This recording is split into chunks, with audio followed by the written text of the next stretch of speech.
वही थे हम उस दिन, वही हैं आज हम। अंतर कितना आया। महादेव दिखाई नहीं देते कहीं, महादेव का शरीर कहीं दिखता नहीं, लेकिन उसी महादेव का जो सूक्ष्म सूक्ष्म सत्ता है, मानवीकरण में नाम कहलाया महादेव, और उन्हीं की शक्ति का जो मानवीकरण हुआ उसका नाम कहा गया भगवती माँ काली।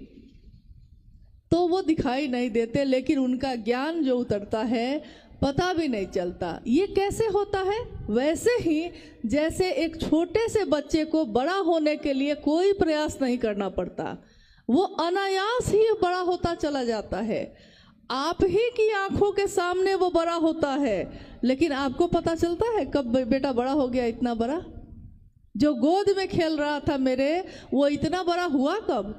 पता ही नहीं चला। हर पल वो बड़ा हो रहा था, मेरी ही आंखों के सामने बड़ा हो रहा था, लेकिन हमको पता नहीं चला। ठीक वैसे ही शिव से दया मांगना, शिव से चर्चा करना और शिव को प्रणाम करना, शिव शिष्यता का ये भाव मेरे ही मन में, आप ही के मन में कब अंकुरित होता है, पल्लवित होता है, पुष्पित होता है, हमको पता ही नहीं चलता। और एक दिन हमारे मन की दशा और दिशा दोनों बदल जाती है। साहब ने कहा कि मैं नहीं जानता कि इस संसार की दशा और दिशा शिव के बगैर कैसी होगी, लेकिन ये मैं जानता हूँ कि शिव के साथ ये मानवता सबल होगी, सुवासित होगी, शिवमय होगी। महादेव को अपना गुरु बनाया है हमने आपने। जैसा आता है, जो आता है खुद करिए। हमेशा दूसरों पर निर्भर रहने की आदत ठीक नहीं, क्योंकि अगर वो नहीं मिला तो आपका काम फिर रुक जाएगा, और महादेव का काम नहीं रुकना चाहिए। हम रहे ना रहे, आप रहे ना रहे, लेकिन महादेव की शिष्यता का दिया तो जलना चाहिए, हर घर में जलना चाहिए। भैया अनु जी ने कहा कि हम बड़े मैदान में मिले। हाँ मिले, लेकिन उससे पहले ये सुनिश्चित हो जाना चाहिए कि क्या हमारे इस स्थान पे हर घर में शिव शिष्यता का दिया जल गया। क्योंकि हर घर में अगर नहीं जला तो भीड़ इकट्ठी करने से कोई फायदा नहीं। अगर हर व्यक्ति शिव का शिष्य नहीं हो सका तो हंगामा खड़ा करने का कोई मतलब नहीं। भीड़ कभी भी व्याकरण नहीं होती इस बात की कि कितना बढ़िया कार्यक्रम हुआ। व्याकरण इस बात का है कि कितने लोगों में शिव शिष्यता उतरी। अगर 5 लोगों में भी उतर गई है तो वो 5 लोग काफ़ी है पूरे हिमाचल प्रदेश के लिए, पूरे पंजाब के लिए। हम लोग को आने की ज़रूरत नहीं पड़ेगी। हाँ, मिलना जुलना होता रहेगा, लेकिन आप खुद सक्षम हैं, इसलिए अपने अंदर की ताकत को पहचानिए। महादेव ने आपको भी वही दिया है जो हम सबको दिया है। साहब ने यही चेहरा, यही बात, सर्वोत्तम पक्ष जो है हमारा आपका दिखाया। उन्होंने कहा कि गुरु अपने शिष्य के सर्वोत्तम पक्ष को उजागर करते हैं। इतना ही नहीं कहा उन्होंने कहा कि गुरु अपने शिष्य के सर्वोत्तम पक्ष को उजागर करते हैं, और उजागर कर कर छोड़ नहीं देते हैं। उजागर करके परमात्मा से उसका ऐक्य सुनिश्चित करते हैं, परमात्मा से मिलाने तक की जिम्मेदारी वहन करते हैं। सिर्फ ऐसा करके छोड़ नहीं देते। जैसे डॉक्टर अगर कैंसर हो जाए और हम जाएं और डॉक्टर को कहें कि इलाज कर दीजिए सिर्फ, तो डॉक्टर वो जो पूरा कैंसर ठीक कर दे, डॉक्टर वो नहीं जो सिर्फ दवा दे के बीमारी को दबाए रखे। डॉक्टर सही में वो जो बीमारी को जड़ से ख़त्म कर दे। मास्टर वो जो विद्यार्थी को पास करा दे। मास्टर वो नहीं कि पढ़ा तो रहा है और विद्यार्थी फेल कर गया, क्या फ़ायदा हुआ। तो गुरु यानी शिव अपने शिष्य के सर्वोत्तम पक्ष, एक इंसान का, एक मानव का सबसे सुंदर पक्ष क्या होता है? उसका सबसे सुंदर पक्ष होता है शिव होना। क्योंकि और पक्ष तो है हमारे जीवन में। किसी से पूछिए कि आप क्या करते हैं, तो आप क्या कहिएगा? आपसे कोई पूछे कि आप क्या करते हैं, आप क्या कहिएगा? आप कहिएगा कि हम भुजा बेचते हैं, हम अखरोट बेचते हैं, हम काजू बेचते हैं, हम सेब बेचते हैं, हम किसान हैं, हम मास्टर हैं, सरकारी नौकरी है, कुछ तो कहिएगा ना, यही कहिएगा। जिस दिन आकाशवाणी हुई थी और आवाज ने पूछा था साहब श्री हरिनानंद जी से कि तुम क्या करते हो, उन्होंने कहा था मैं शिव का शिष्य बनाता हूँ। और लौकिक जीवन में उस समय वो डिप्टी कलेक्टर थे, लेकिन उनके मुंह से ये नहीं निकला कि मैं डिप्टी कलेक्टर हूँ, उनके मुंह से ये निकला कि मैं शिव शिष्य बनाता हूँ। कौन भारी था उनके मन पे? उनकी नौकरी, उनका पद, उनकी प्रसिद्धि नहीं, उनके मन पे भारी था कि मैं महादेव की बात करता हूँ, दूसरों को शिव का शिष्य बनाता हूँ। लेकिन तुम जो करते हो दूसरों को करने के लिए नहीं कह रहे हो, आवाज ने फिर से कहा। और साहब ने कहा कि हाँ ये बात तो सही है ना। शुरू में तो उन्होंने कहा कि नहीं नहीं मैं करता हूँ जो कहता हूँ, नहीं नहीं तुम नहीं कहते हो, बहुत लंबा चला। लेकिन ये तो हुआ ना कि जो वो करते थे वही उन्होंने हमको आपको करने के लिए कहा। आप ये मत सोचिएगा कि हम क्या कर सकेंगे, हमको क्या आता है। सिर्फ उनकी बात पे भरोसा करिए, जो उन्होंने कहा है उतना ही भर करिए, उससे ज़्यादा कुछ करने की ज़रूरत नहीं। शिव की शिष्यता में इससे ज़्यादा कुछ करने की ज़रूरत नहीं। बस आप इतना भर करिए कि भैया हमको जो आता है सो मैंने आपको बताया, आप भी दूसरे को कहिएगा। महादेव से दया मांगिए, महादेव की चर्चा थोड़ा कर लीजिएगा और महादेव को प्रणाम कर लीजिएगा, जैसा आएगा वैसा ही कर लीजिएगा। ये मत सोचिएगा कि हमको संस्कृत नहीं आती है, हमको मंत्र जप करने नहीं आता, हमको पूजा करने की विधि नहीं आती, तो हम कैसे करेंगे। आप सोचिएगा कि जैसा आता है, जो आता है। आप ये बताइए, हमारे घर में मेरे पिता भी, आपके पिता भी होंगे, आपके भाई बहन भी होंगे, मेरे भाई बहन भी हैं। जिसके घर में जिसको जैसा खाना बनाने आता है वैसा ही ना बनाते हैं आप रोज पड़ोसी को बुला के लाते हैं उसके लिए कि मेरे घर के लोगों के लिए तुम खाना बना दो। ऐसा करते हैं हम लोग? नहीं करते हैं।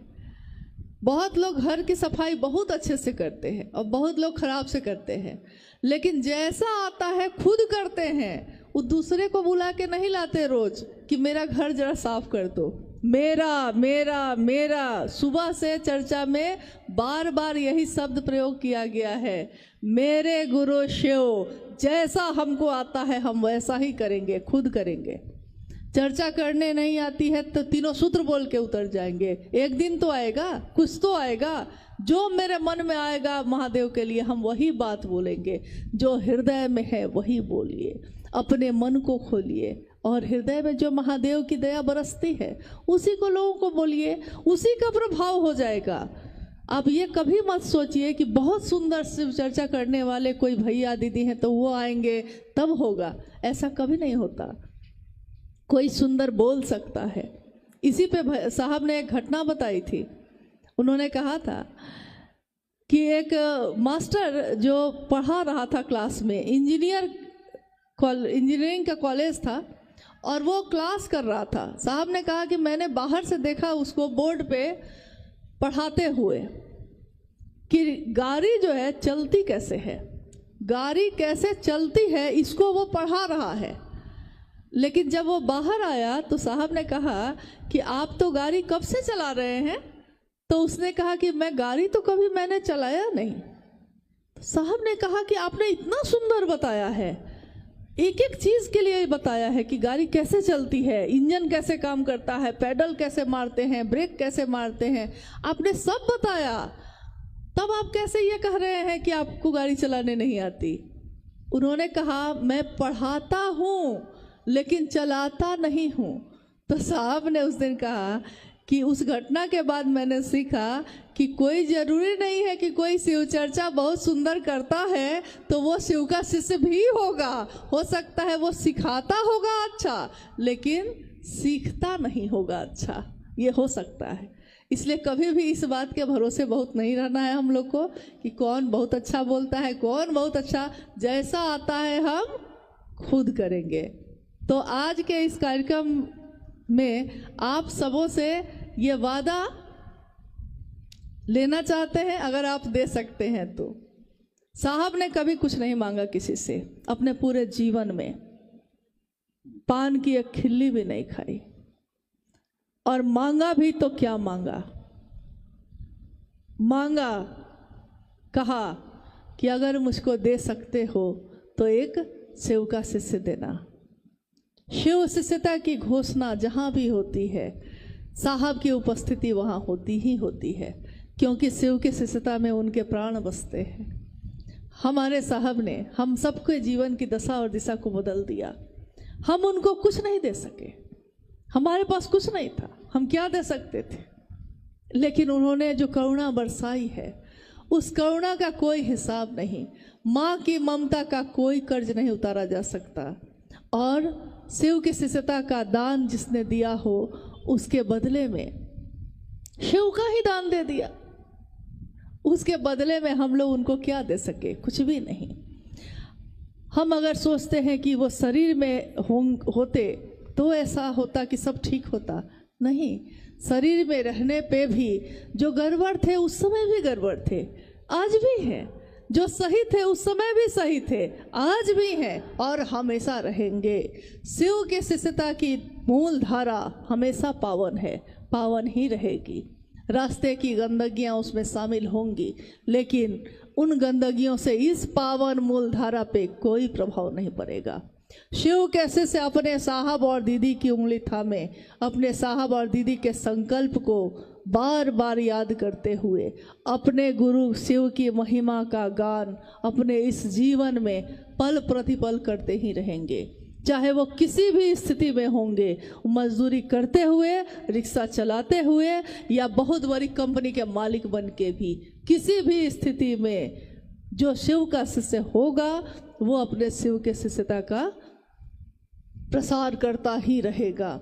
ये कभी बंद नहीं होगा, और किसी के लाख चाहने से भी ये कारवां अब कहाँ रुकना है। अकेले चले थे साहब, एक दिन लोग मिलते गए, कारवां बनता गया, और आज ये कारवां इतना बड़ा है कि जिसकी गिनती आप नहीं कर सकते। लेकिन काम बहुत बाकी है, काम बहुत बाकी है। हम लोग सिर्फ इस बात के लिए खुश नहीं हो सकते कि जब एक कार्यक्रम हो तब तो हम लोग इकट्ठे हो जाते हैं, लेकिन जब आप थोड़ा सा निकलिए बाहर और आप देखिए कि कितने लोग ऐसे खड़े हैं जो इंतज़ार में हैं, प्रतीक्षा में हैं, आप कब आइएगा उनके पास, आप कब बोलिएगा। हम अपने अपने चर्चा स्थलों पे, साप्ताहिक चर्चा स्थलों पे हर सप्ताह जाते हैं, 10 के 10 आदमी ही फिर से जाते हैं, उतनी ही बात करते हैं, लौट आते हैं। साप्ताहिक चर्चा स्थल साहब ने शुरू किया था जब, उनकी मंशा ये थी कि साप्ताहिक चर्चा स्थल पे सप्ताह में बाकी 6 दिन हम लोग जो नए लोगों को जोड़ेंगे, उन लोगों को आने के लिए उसमें प्रेरित करेंगे, ताकि